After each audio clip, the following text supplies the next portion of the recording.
Welcome back to Healing, Empowering, Accepting, and Living, a podcast sponsored by Change by Fire. Thank you for being with us on this journey of healing, heart, and a whole lot of hope.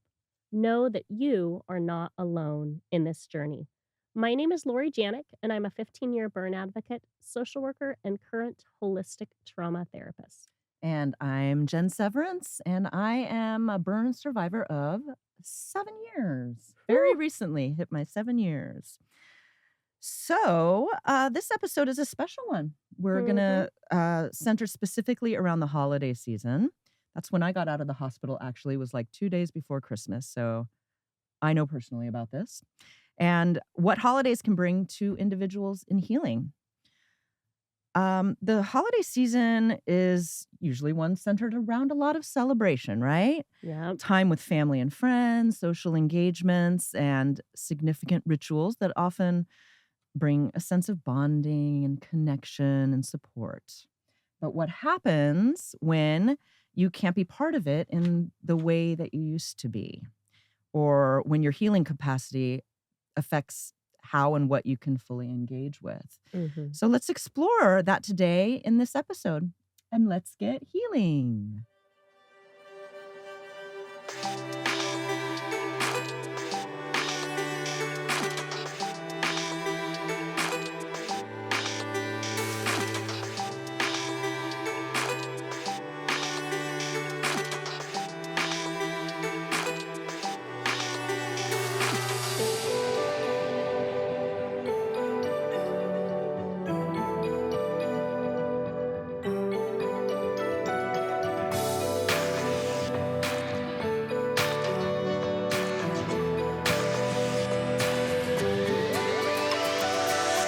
So, what do you think of when you hear that word holidays? What does it remind you of? What goes on like your brain, your body? I know for me, when I think of holidays, I think of family, friends, I think of togetherness. I do think of like a lot of busy, there's a lot of requests, a lot of commitments, a lot of needs Mhm. then. I think of traditions, like traditions, rituals, things you do together over and over that bring some sense of joy. I think of presence with the TS and presence with the CE, being Aw. around people. Yes. Um, Lots of gratitude. I usually go through a Mm, big space of reflection and gratitude around the holidays. What about you, yeah, Jen? absolutely. Yeah, we do that at Thanksgiving, go around the table. What are we thankful for? Time to Mm. get your family together. The seasons too. I think whether I've lived in a snowy place or here in Arizona, when the weather cools down and you feel that sort of shift, it's like a natural body shift, a spiritual shift that you go through every year where you just feel this sense of like, "Ah, I'm entering a new season," you know? So, I love this time of year. As do I. Yeah. And definitely, if we look, I know a lot of times here on this podcast, we've talked about definitions and the use of definitions really to help explore themes, ideas, concepts we're talking about. This time, no similar. So, if we look at the holiday season, holidays, from a definition perspective, a period of days or weeks in which two or more annual observances occur. So, in the US, usually we think of this as the time of the weeks between Thanksgiving and New Year, where festivals like Christmas, Hanukkah, Kwanzaa occur, and schools and work often get a lot of rest time Mhm. to allow for socialization, connection, and just further celebration. For many individuals, this can be a time of much needed pause from work, from school, allowing for engagements in gifting or gratitude, and just building more a sense of community. For many individuals, the holidays can be a time where they recognize maybe losses, they honor, they celebrate achievements. Maybe there's a lot of reflection on the years past, setting intentions for the years ahead. So there's really a lot of intentional safety and connecting work here. Yeah, for sure, and what happens when we are prevented from engaging in Mm. such experiences? When perhaps we experience a burn injury, we are either in the hospital over the holiday season and prevented from really participating, or perhaps newly home from healing. Mhm. That was my situation, and unable to participate in the way we want. For me, it was I was home for Christmas, I was a wreck physically, but I smelled the holiday food. But the antibiotic that I was on, which was really heavy, made everything taste like a penny. Yeah, it was brutal. So everyone was enjoying their food, and I was like, ugh. So yeah, there's like a little adjustment where you're just, it's not quite the same when we're in that state.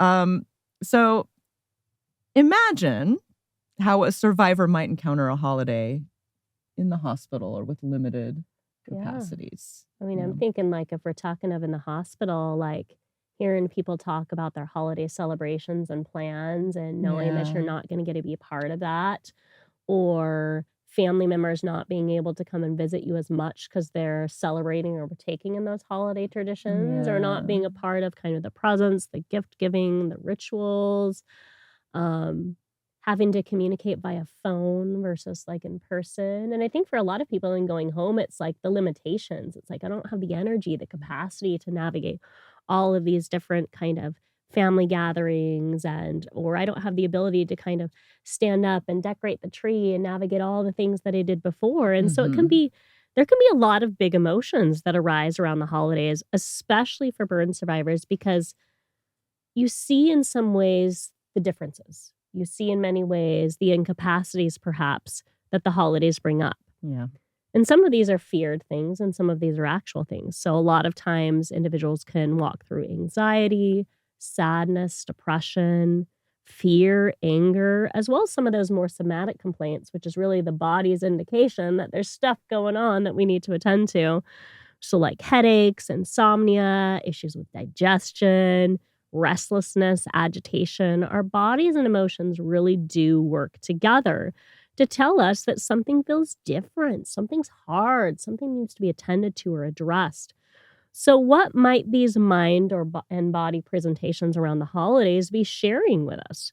Maybe that we're feeling disempowered, maybe that we feel lonely and we long for a type of connection that we can't have in this very moment. Maybe that we're scared, we're hurt, we're suffering, that we might feel rejected or disappointed in our relationships because of how people can attend to us at this time, at this moment in our life. Maybe there's fears that, these changes might be permanent. So notice, that fear build in your body around the holidays, if that is something that is happening. And how might it apply to how we act, how we respond during these times? So fear and panic a lot of times can cause us to avoid things, to not look at things. Anger, irritation can cause us to lash out, to react versus respond. Psychosomatic complaints, so things more like headaches, stomach aches,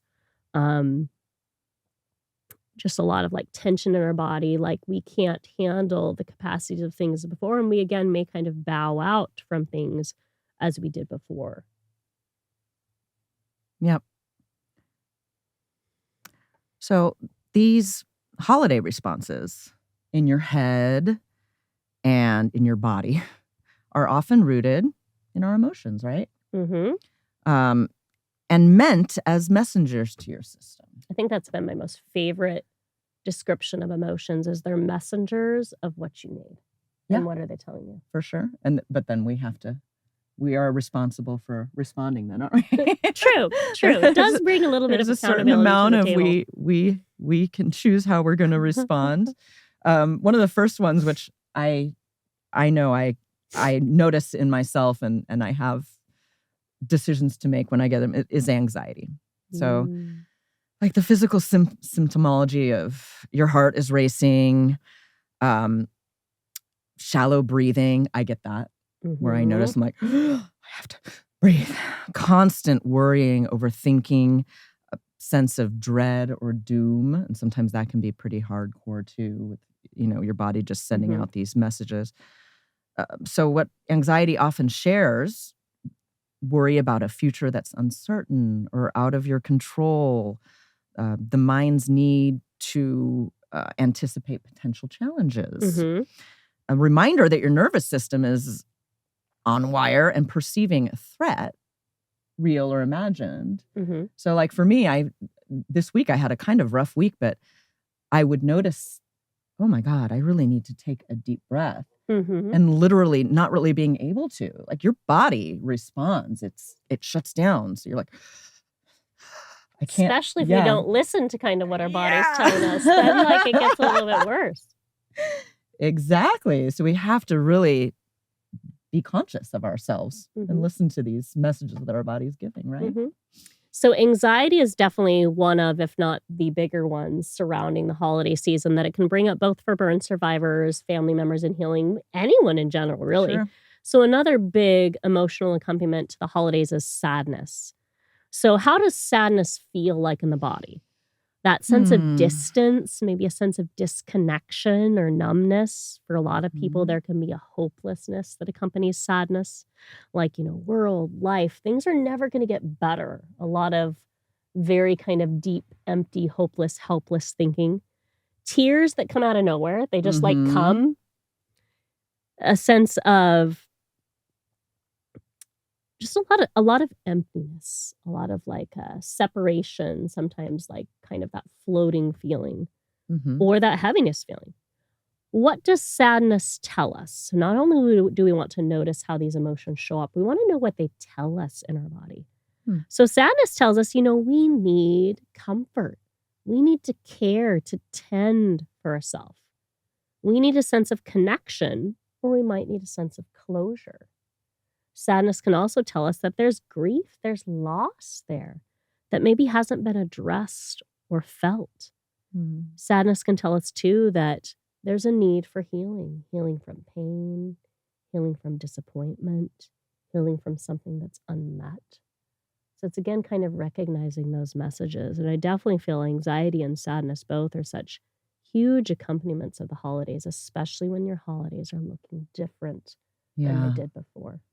And I'm also feeling like in all of these, there's also something about how we are perceiving our Mm. situations, because a lot of what we perceive might not necessarily be sort of the universal truth, or Mhm. maybe we're perceiving something from a partner that isn't necessarily true, Mhm. and we are deriving sadness from that, where if we reach out and connect and really share with others about what we're feeling, our sadness, our anxiety, and so forth, that might really help us to kind of grapple with it a little bit. Well, because connection also kind of bridges that sense of safety. When we connect to Yeah. another person and kind of clarify where we're at, we get their gauge, their sense of where they're at. Sometimes things can feel a little bit different. Sometimes our safety can be a little bit more kind of settled or assured, and Yeah. our feelings may get smaller than they were before. Yes, which is a good thing sometimes. Another one is fear. Mhm. Yeah. So the physical symptomology of that would be like racing heart, trembling hands, a deep sense of just unease about Mhm. what could happen, a strong desire to avoid or Mm. flee. What fear often shares with us, it alerts us to the danger of a situation that feels unsafe to us. Mhm.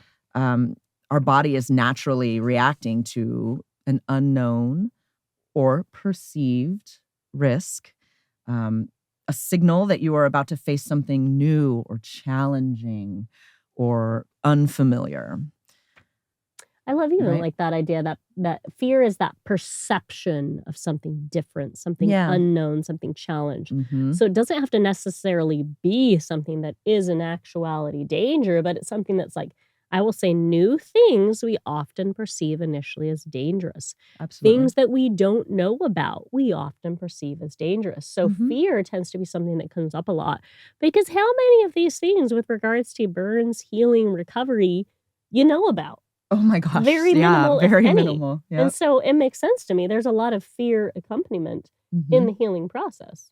Absolutely, yeah. I had some I had to definitely overcome. It's a situation that, thank goodness, most of us will never have to be in, so you don't have a whole lot. It's really important that we have places like this where Mhm. we speak to burn survivors about, "God, what was that like for you?" 'Cause it's definitely a huge and new experience, and I have found as a survivor that talking to other survivors about what to expect going forward has just been vital.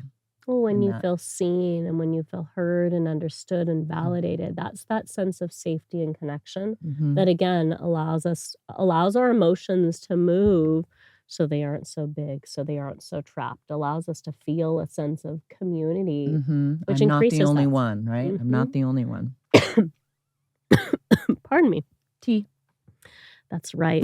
I lost my voice earlier, Because it's and part of the holiday season. that is true. So we made sure Lori has a little tea today. Which also, again, like, feeling appreciated and valued and Yeah. validated, I mean, like, that definitely takes me away from fear spaces and anxiety spaces and sad spaces, so there's that too. Last feeling we're gonna review just with regards to the holidays and what can often accompany the holidays for anyone, but for burn survivors, especially anger. And I Mm. would say for me, and this is the therapist in me, anger is one of my favorite emotions to talk about because so many people do not like it, do not want it, have their own big feelings surrounding this is not right, this is not okay. Newsflash, all emotions are okay. It is completely valid to have every emotion in the human experience. And all they are, they're telling us about something. They're telling us. So, what is anger telling us? Well, firstly, how do we know that we have anger? Mm. So, how anger shows up in the body, lots of times it's tension, especially your shoulders feel really tense, your jaw, your Mhm. neck. Anger can be that sense of irritation builds, like you just get really irritated about things really Grr. quickly. Mhm. Anger can often show up too as just that urge to like react, respond very quickly or impulsively, that sense to speak harshly. And what does anger tell us? That our boundaries or our values are being violated, that a goal of Mm. ours, maybe something might be being blocked. Anger is also very much our emotional response to perceived injustice, Mhm. unfairness, and lack of resolution. So anger tells us like, "Hey, somebody's stepping on my needs and or I need to set a boundary here." Yeah. As someone who works in retail, I can attest to this. Seriously. So often I'm like, "Oh, you shouldn't be able to get away with this, Mhm. acting like this." Rah. Wow. So notice all this information, these holiday responses might be sending you about how you are feeling, what is going on internally. Mhm. And what things feel like and what you might be needing. Okay? So in the midst of what is possible, because let's be real, you can't always decide the length of your hospital stay, your next surgery date, how quickly or slowly your wounds heal, how fully your strength and abilities might return. What can we do about these big emotions and holiday responses then? So let's take a look at coping and healing through the holidays, emotion by emotion. So we're going to walk through all of those emotions we just talked about, anxiety, sadness, fear, and anger, and how you can work with them through the holidays. Because just like Jen said, you have minimal control when it Mm, comes to how your healing exactly happens. And I think that yeah. naturally brings up all those emotions like, oh man, Mhm. really? Oh, this is awful. Like, oh, I don't want to do this. I don't like this. Push it away. So we're going to start with anxiety. So with anxiety, what can we do with anxiety? We can practice grounding techniques to really help us stay present in our body, to help make our body safer. What does that look like? One of my faves is resonance breathing. So, resonance breathing is pattern breathing in and out, such as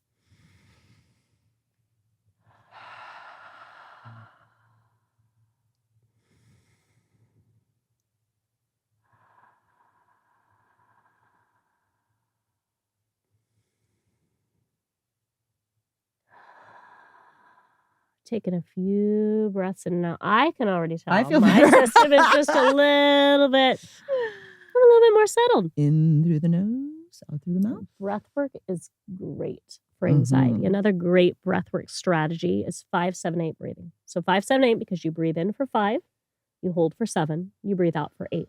Newsflash, the more you breathe out compared to bring in, you actually settle your body. So if your Oh, exhale is longer than you inhale, you settle. cool. So breathing in for 5,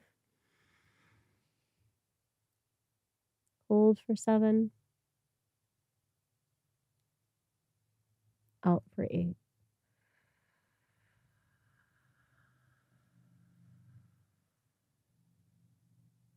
I feel like just like my breath got a little bit deeper there.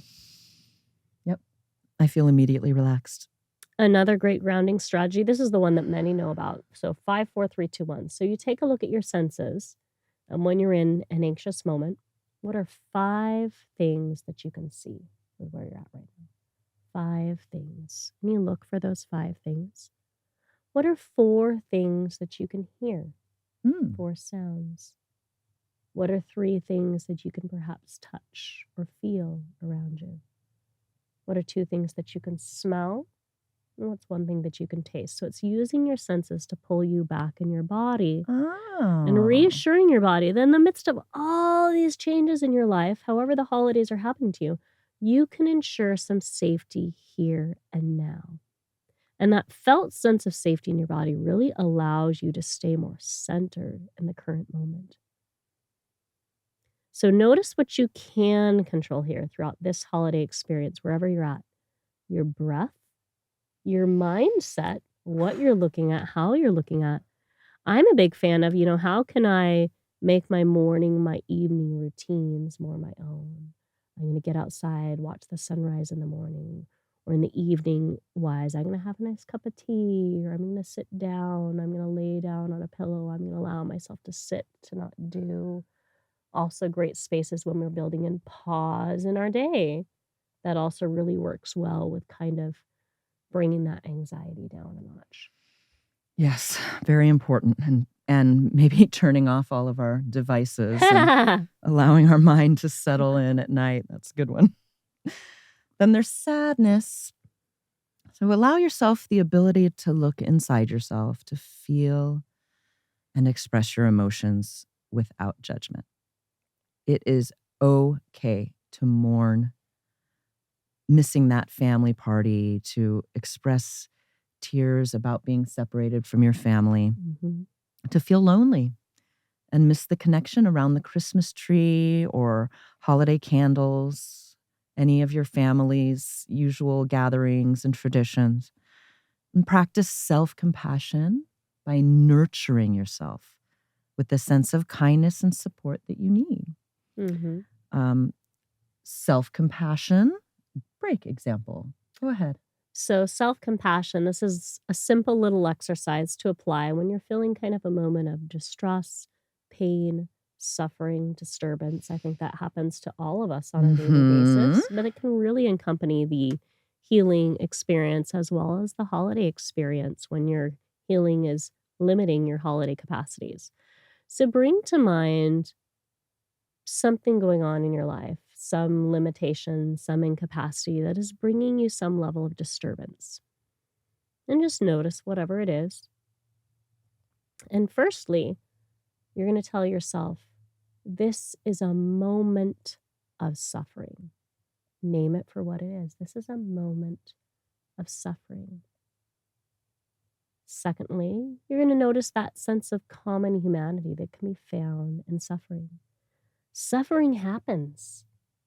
Pain is a part of the human experience. There's a little bit of connection in that. And then thirdly, we're going to give ourselves a little bit of kindness. So kindness, I love to use may I phrases. May I be kind to myself. May I find peace through this. May I center on my strength. May I allow what I need. And just even in that, a lot of times I can definitely feel within my own body, there's a little softening that happens. There's a little bit more of a sense of ease. We so desperately want that sense of connection and safety internally. And for many people, their critical voice can be the strongest that's built in their body. Self-compassion is a great way to kind of nurture any sadness, any hurt that you might be carrying. Yeah. So give yourself the space to grieve and be sad. No matter how difficult it may feel. So we were talking before we started today about a sad song. So I want to know do you have a specific sad song? Oh, man. Or does it depend on Um, the situation? it probably depends on the situation, but I Yeah. really like Nova Amor and their "Carry You" song. Mm. Nova Amor is kind of like a favorite, just like very like the slow beats and kind of just they have another song, Anchor, that I really like too. But I think it's the speed of the music, just the slow movement of the instrumentals, even like the Mhm. song is kind of a morning where it's songs I feel like have such a capacity to bring you into that space of emotion. So great way to bring out an emotion, to feel your sadness. There's also a beginning and an end to it, so that's kinda nice. Because 'cause I'm Yeah. also a fan of, okay, grief and loss often hit us throughout the days, throughout our lives for months and years to come. So having time to I'm gonna turn on this song and let myself be sad, let myself Aw. cry, let myself grieve. And when Mhm. it's done, I can go back to, life and kind of facing as I need to and as I want to, because facing is a part of the healing process. But I love using like music and time parameters to allow myself to feel what's really going on in my body. You just brought me back to after my burn, I was taking, ukulele and guitar lessons, and the music teacher was so kind. After my burn, he paid for a few months of music lessons Oh, wow. because he so strongly believed that music is so healing. Mhm. So, hey, if you're suffering, pick up an instrument or sing or listen to music, like you Yeah. said. It really does help. And there's lots of music around the holidays. Yes, indeed. Yep. So now we're going to take a look at fear. So fear again Mhm. is another big emotion that accompanies the healing journey, holiday experiences through healing. So take small steps as you can to facing your fear. Validate as being present. Notice, where does it sit in my body? How does it sit in my body?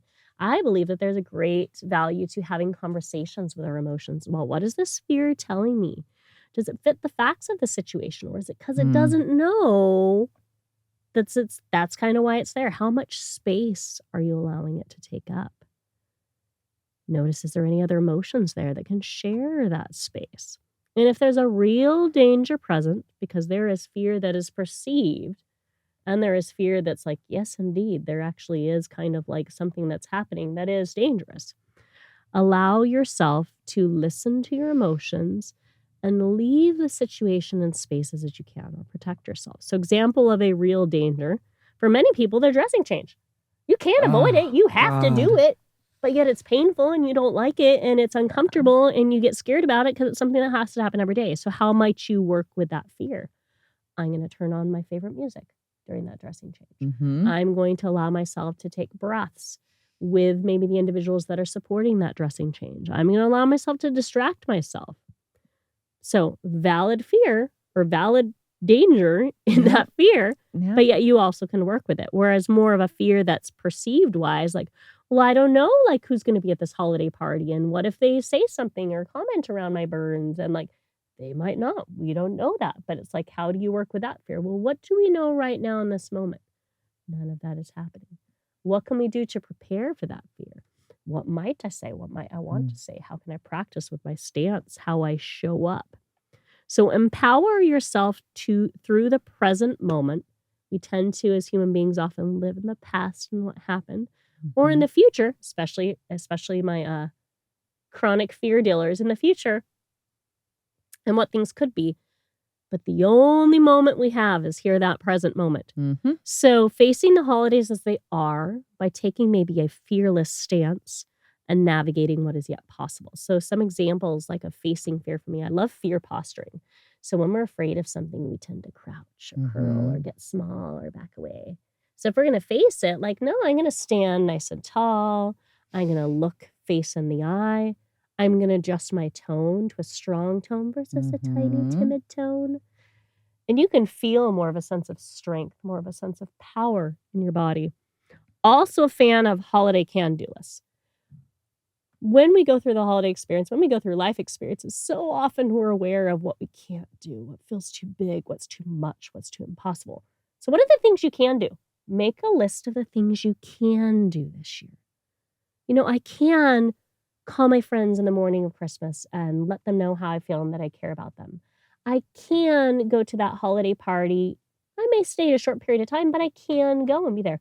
I can put 5 decorations on the tree because I know I can stand that long and I can navigate that maneuvering. Mhm. Notice what you can do and also how that affects your fear. Yeah, I like that. Anger. Yeah. Pause before reacting. Mhm.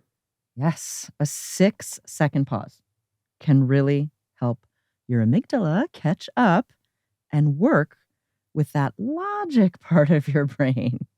That's my favorite little, like, fact tidbit, like, Uh, taking a pause, like, uh-huh. helps that amygdala, that super reactive part of our brain that I'll tell you, Mhm. trauma makes it more reactive and just wire all the time. So when you take that pause, Mhm. it allows that amygdala to kind of catch up to the reality of the situation and just work Mhm. more with that sense of logically. Yeah. Instead of that, like, primal reaction, you're Mhm. taking a moment, say, "Okay, primal part of me, hang on for a second. Let me just look over this situation." So take deep breaths to calm your body and allow yourself to become aware of likely a core need, right? That's been Mhm. triggered. 1 minute breathing example. What's that? So just taking a minute to breathe. So, Okay. like, literally turning on a timer for 60 seconds and just slowing your breathing. And so if we're going to do that, if we're going to apply that, because we really believe in applying and practicing along with you, let's take a minute to breathe just here right now. Just center in on your breathing and see if you can slow it down a bit.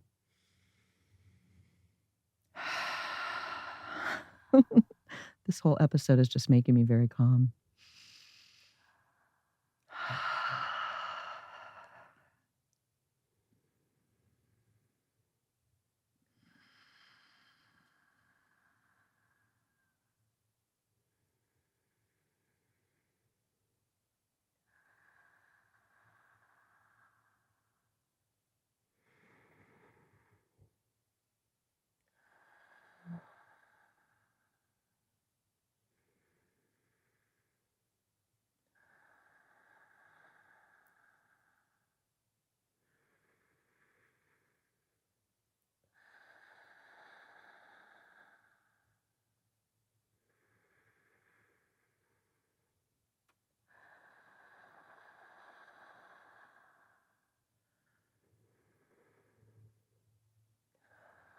1 minute. Did you all do that with us? You kinda have to. Have you ever noticed? Like, and you can do that with other people if someone's afraid or angry, Hmm. and just, audibly breathing, it Hmm. it can cue someone they can't even help themselves to breathe with you. So, use assertive communication kindly and firmly to express your feelings and needs, and that taking a moment before you react can help you to do that instead of just, "Ah." And also, if there's someone else on the other end of that anger, Hmm. arguing, if you can find the strength within yourself to be the one that's gonna, "Okay, take a breath here," and sort of try to initiate that more calm and reasoned reaction to the situation, right? Yeah. Holiday boundaries. Need, want, expect. So that's a really great 3-part way to set a boundary. Recognizing what you need. Mhm. I need to have people speak and communicate with me in a kind and gentle tone. I want I want to experience less yelling, less friction in my holiday communications. I expect you to communicate with me in a gentle tone with kindness. Boundaries are very much meant to be built around our needs, and they require communication because probably one of the biggest issues with boundaries and with anger is like we haven't communicated what we might need and what we expect. Yeah. So also really allows us to kind of take a leg up in navigating relationships over the holidays. So recognizing your emotions around the holidays, what are the cues they send, and using them as tools to better understand your needs, your values, your desires can really help just better support and understand yourself through the holidays. So notice what your emotions might be telling you, what your body response is, might be sharing with you. So, Jen, from the experience of a burn survivor, because I do Yes. not have that experience in my bucket of experiences, what have the holidays been like for you, both during and kind of through and beyond your burn injury and healing? What have you noticed? Does any of this apply? Oh, well, certainly. I mean, you run through the gamut of emotions. And like I said, I was out of the hospital 2 days before Christmas. And so, yeah, there's a little feeling sorry for yourself. And, for me, like I said, I couldn't even taste the holiday food. Like it smelled so good. There's a little resentment. Like, oh, God. It's a temporary thing. Everything about life is fleeting. And I definitely looked and was so grateful that I had my family with me. And yeah, I couldn't taste the food, but I could smell it.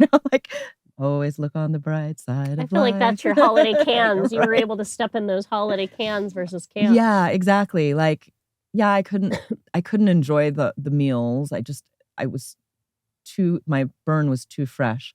My hospital Mm. experience was too fresh. But I was home and I could watch the joy that my nieces experienced opening their presents. Um, my older niece, I had horrible edema in my feet. My feet were just like huge, and my sweet niece was massaging, so I had Aw. the love of my family around me. And so I felt as a burn survivor, there's a little bit of, and maybe this is true with pain in general, and it might depend on your mindset, but there's a little bit of the pain is like a white noise. And so if you're Mm. able to just be like, yeah, I'm in pain, but look at everything else around me. Look at the joy, um, the wonder of having the tree and the music playing and the singing and all of that. So for me, at that first Christmas as a burn survivor, there's just a lot of gratitude that I was there to experience it at all, because it was very touch and go in the hospital, um, and being able to get out and be back at home was just something to be grateful for. Um, and the pain that we go through as burn survivors too is unreal. I mean, Mhm. they say it's one of the worst pains you can possibly feel, Mhm. and I think that gives us a whole lot of strength, and compassion, because every pain that we feel going forward, we can look back and go, "I have been through worse." You know, "I have survived I have survived this, and I can make it through." And I think that's just made me a much more grateful person going Mm. forward. You definitely have figured out ways to kind of harness your emotional experiences and use them for both connecting and improving and supporting others through. I love what you mentioned about pain though, because we can do similarly with our emotions. If we Mm. can It's not the only thing that's there. So with pain, Yes. it's like, where are the spaces where there's not pain, whether it be in our body or whether it be what your experience with what you're looking at. If there's sadness there, what are the other emotions and things that we hold, which can really teach us to kind of titrate or dissipate how big we feel one thing compared to the next. Oh, absolutely. And that's interesting because that's about, sort of presence of mind, Mhm. because our pain, um and I got a tattoo recently, and as a burn survivor, I waited many, many years, and I got my phoenix, see?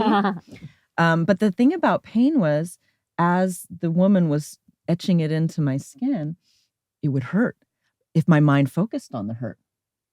And I found that if I got into my mind and thought of something else, Mm. directed my mind to something else, that the pain lessened. And I think that's very true, and it's just like you're saying with other emotions. It's Mhm. just being present, noticing it, and then redirecting, you know? So if you're going through the holidays and you're hurting because of your burn, or you're hurting because of the emotions surrounding it, and you're able to just be cognizant of it and then redirect, Mhm. you know, and say, "Oh god, this really hurts, but oh, look at how pretty the tree is," or "Look at my child, my grandchild, my nieces, my nephews opening their presents," Mhm. and you direct your mind there. Yeah. I promise you the pain will lessen. The Yeah. mind is amazing. Well, and when we use the mind and our body together, we really can harness so much of the powers of healing, both short and long term. Mhm. And I feel like that really kind of take us to that's what we're gonna do in our takeaway today. We're gonna use the mind and the body together to really kind of, like, capture and embrace where we're at right now. Cool. So, as with every episode, holiday episode's no difference. We're gonna move our emotions to a place of cueing in greater safety, greater connection in our takeaway. So, in your unique situations, wherever you're at right now, wherever you sit, today's takeaway is called the Holiday Hope Builder. Yes, I do think of creative names for most of our takeaways just because creativity helps access your right brain, which really allows you to use more of that whole body, whole orientation and healing. Creativity also can bring a lot of kind of like joy and openness into our system. And I'm a big fan of like, where can we get more of that? Yeah. So we're going to do a 2-minute practice, and it's going to bring in a little bit of breath, a little bit of touch, and a little bit of gratitude. So first, and I'm going to walk you through each piece, each portion. So the first part of this practice, I'm just going to have you breathe. Just focus on your breathing. However it comes in, however it comes out of your body.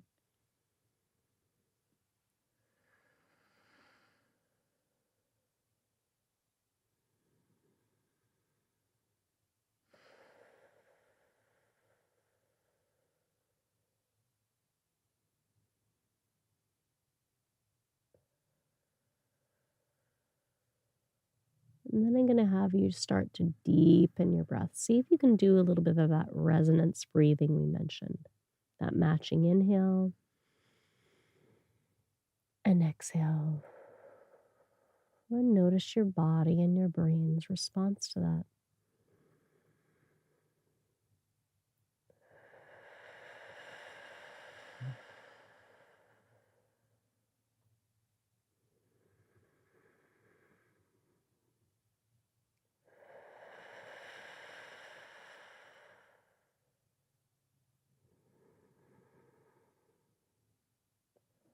And then you're going to take a hand or hands, and you're going to bring that hand or hands to your heart as you continue to breathe. And notice how your body responds to that breath and touch together.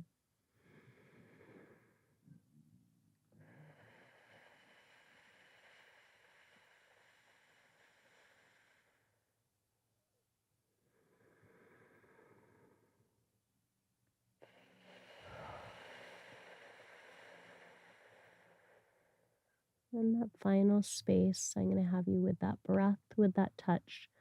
Think of one thing you can appreciate today in the season of your life with where you're at. Name one appreciation.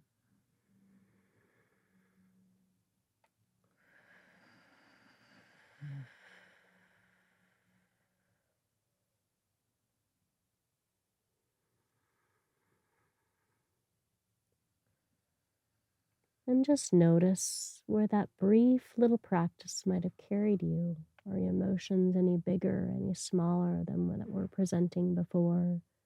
Do you notice any more of a sense of openness or calm or settled in your body? Do you feel any safer? Do you feel any more connected? Notice the power you can create with your own body tools. That is so important. Just breathing. Like your body will respond.